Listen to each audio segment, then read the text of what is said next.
સુરતના ગોડાદરામાં નકલી કોસ્મેટિકનું કારખાનું ઝડપાયું છે. પોલીસે 8 લાખથી પણ વધુનો નકલી મુદ્દામાલ કબજે કર્યો છે.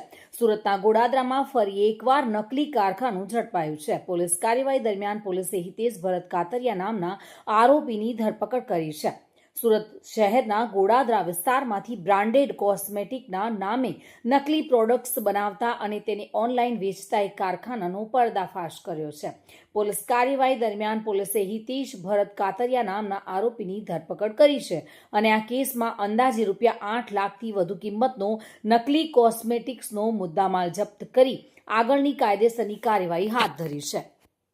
નાગેશ્વર રામનારાયણ કુમાર તેઓ માનસ લાઇફસ્ટાઇલ પ્રાઇવેટ લિમિટેડ જે મુંબઈમાં રજીસ્ટર કંપની છે અને તે કોસ્મેટિકનો વેપાર કરે છે તે કંપનીના એટર્ની જનરલ છે. તેઓએ ગોડાદરા પોલીસ સ્ટેશનમાં ગઈકાલે આવીને અમને જાણ કરી કે અમારા કંપનીની અલગ અલગ કોસ્મેટિક બ્રાન્ડની પ્રોડક્ટ એક વ્યક્તિ છે ગોડાદરા પોલીસ સ્ટેશન વિસ્તારમાં પેકેજિંગ કરીને વેચાણ કરે છે. તો તેની સાથે મળીને અમારી ડી સ્ટાફની ટીમ ગઈકાલે રાતે સ્થળ જે છે જે જગ્યા ઉપર અમે ગુનાની હકીકત મળી આવેલી તે છે મણિભદ્રા કેમ્પસ, પહેલા માળ, દુકાન નંબર AB10, વામસી એન્ટરપ્રાઇઝ.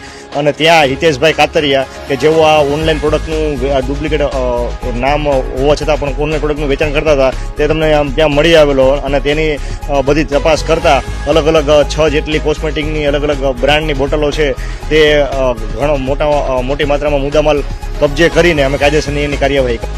આરોપીનું નામ છે હિતેશ ભરતભાઈ કાતરિયા. તે 28 વર્ષ એની ઉંમર છે. શુભમ હાઇટ્સ, દેવસ ગામ, ગોડાદરામાં તે રહે છે અને છેલ્લા 6 મહિનાથી આ પ્રકારે તે પ્રવૃત્તિ કરે છે તેવું અમને પ્રાથમિક હકીકતમાં જણાવેલું છે.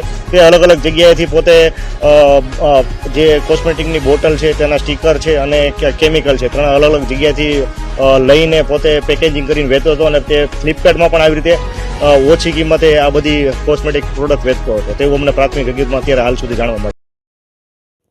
સુનિલ ગાંજાવાલા સાથે bureau report, today Gujarati news.